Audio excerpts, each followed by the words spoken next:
Here's my thoughts on AI and music from somebody who literally made a course on how to use AI and who does it every day in his job. First off, let me start by saying I don't think AI is necessarily evil. I actually think it can help a lot of processes become a lot faster. For example, I did a project today, which last year took me 28 hours to do, and I did it in 20. But I do often hear the angle of, you're removing creativity from the process if you're using it in music, that kind of stuff. So all the music I've ever put out has been created normal instruments in a recording studio, like that whole thing, and the EP I have coming up is going to be the same way.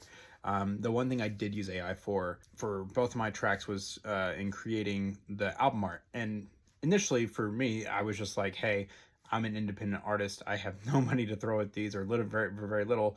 So I'm not going to go out and pay somebody to design the art. I'm just going to pop it into AI and get something there. That being said, I realized that at the end of the day, that album art being AI generated actually led less people to share it, led less people to engage with it, because they were under the assumption that there's a chance I am an AI artist, which I'm not. I'm not a big fan of listening to AI music. I have found one artist who uses AI who I actually like. I think there's benefits and enabling people to do this, and I know some people are going to disagree with me on that. That being said, the stances I'm going to take for my future career as the Daytime Rivalry is: 1, my music will not be generated with AI, period. 2, my lyrics will not be generated with AI, period. 3, anything you hear come from the Daytime Rivalry will not include AI in it. Now, if I put out a song that has a feature on it, that doesn't mean I can necessarily control if they used AI in that process, and so I'm going to let that be on them. But just so you know, if it comes from the Daytime Rivalry, it's my voice singing it, whatever it is, like, it is not AI based.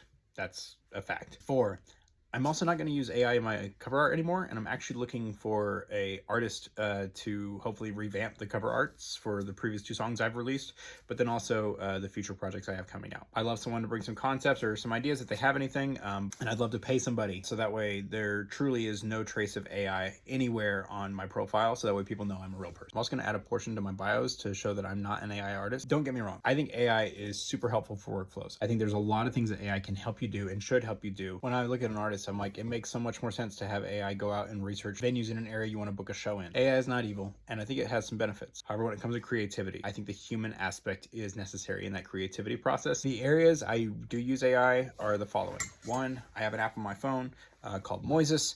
I use it when I need to pull a song down and I need to figure out what the chords are really fast. I also think there's an aspect where content creation is going to be driven via AI, but there are a lot of tools in software nowadays where even filters are being AI driven. I might create something here visually that includes AI. In regards to the art and the music I'm making, there will be no AI. Period. Just wanted to clarify that from the beginning, so you know that. And let me know if you have any thoughts, because it's a hard topic and a hard question.